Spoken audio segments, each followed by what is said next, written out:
what are the main themes out of your class that they can take away from it? Yeah, we'll stay on the theme of archery, right? Okay. Archery pronghorn. We have a whole chapter. Chapter 8 is all about techniques and tactics for archery pronghorn. And you already summarized it. You're like, if you want to kill one, sit water, but don't just sit any water. We talk about why pronghorn have evolved the way they have, how they use their defense mechanisms like any prey species, and how you as the hunter can capitalize on that or at least minimize to the degree possible those strengths they have and play to your strength. So we do a whole chapter on that, and I'll use some examples of what's in there. We know that pronghorn, their number one sensory uh, adaptation for detecting problems is their sight, right? Everyone says Mm-hmm. 8-power bino. So how do you mitigate that? Well, spot and stock is not the way to mitigate it. Sitting in a blind is the way to Yeah. mitigate that. Yeah. Okay, so you're going to sit a blind. What do we know about sitting a blind? Well, there's all these studies out there that say when a pronghorn approaches water, they know most pronghorn predation happens while they're watering by some factor of many X. If you're a pronghorn and you're going to die due to predation, it's probably going to be while you're coming into water or while you're watering, whether it's human predation or animal predation.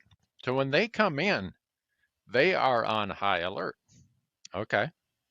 What does that mean? That means they're going to want to have the ability to see this water source from as far away as possible.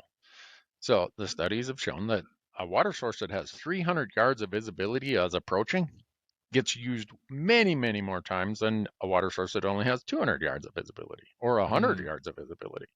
So, which water source do you want to put your blind on? Well, the one that has the most visibility. So, we talk about things like that. And then we get into tactics of, okay, it's too big of a water source. How do you get them over by your blind? Well, we talk about how you do that. And so, there's a whole bunch of things in there. But I do make the same statement you did that if you want to have more fun, spot and stock them. Just know that you're probably going to fill a whole lot less tags. And then we also talk about what are the peak watering times. So if, say, you only have X amount of day, or you say, all right, I want to spot and stock at certain times of the day, I want to sit water the other times of the day. Well, we talk about how the level of light impacts how much of a vision advantage they have or don't have. At low light in the morning, their 8x vision advantage becomes about the same as our vision. So if you're going to spot and stock them in the morning and spot and stock them in the evening. If you're going to sit water, the peak watering time across every study that's been done is 11 o'clock in the morning. Not saying they don't come in at other times, but if you're going to sit water, sit there, get there at 8:30 and sit there till 1 o'clock or 2 o'clock, and then take a break and then go do some more spot and And stock in the just a afternoon. pro tip from a lot of Yeah. failures. When you get there at 8:30, you're going to spook a buck off it that came in at 8:25. Yeah, it's when we this is the funny part is some people have emailed me and said, really, I've sat at my blind before and I've had them come in before 11 o'clock. Well, yeah, I'm just saying that's the peak period. Right. It's not like they don't come in at 9 o'clock or Right. 8:25. That's the peak period. So if Right. you only have X windows of time, go do that. And then we get into a whole bunch of stuff about rifle hunting tactics. We break their calendar into the pre-rut, the peak rut, and the post-rut. How they respond differently, how they have different influences of why they behave the way they do, and how hunters can use each of those to hopefully fill their pronghorn tag. So it's I nerd out on it. I I if you lo- I love I love what you that point you made about the water hole that has the most visibility. I had never thought about it that way, but when you go look at water holes and you're scouting, sometimes you get really interested in the ones that are like way hidden and no one's ever going to find this, and right. this is where the big bucks hit. But you'll sit those and it's pretty sparse a lot of times, It's unless that's their only water source.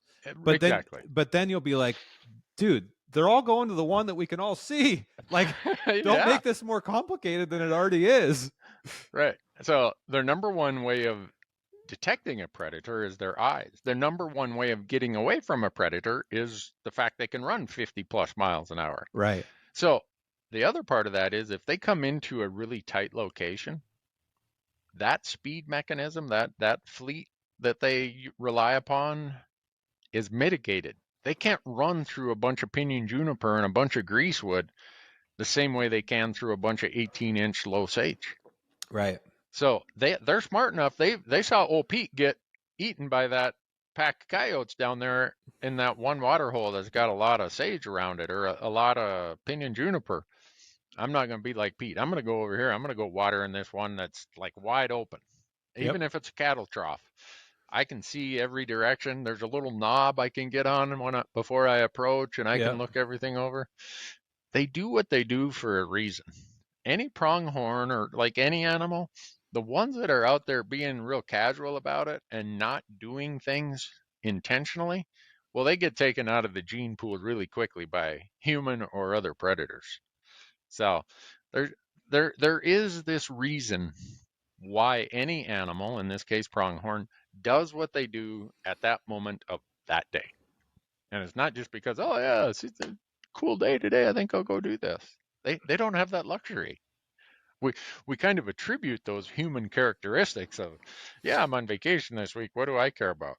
A pronghorn never gets a vacation. There's someone trying to eat him every hour of every day. Yeah, So, yeah. We often forget about that, like because we go hunt them once a year and we forget about them for the rest of the year, kind of. But mhm, like right now, on April 28th, there's yep, pronghorn. Well, it's 10 o'clock. They're starting. Well, geez, I got to get some water and not get eaten by a cougar or a yep, coyote. Right now, bobcat or yeah, every single day, every their day. whole life. Yep. Um, And they're like, man, I just came through this really hard winter. I could die of malnutrition today if I don't start finding some early emerging forbs or some early emerging grasses. I better go do that. Oh boy, if I do that, I got to cross this ditch over here where it seems like every time a pack of us, a herd of us cross this ditch, one of us get eaten. Yeah, this is what's going on in their mind every day informs their behaviors when we are out there actually hunting them.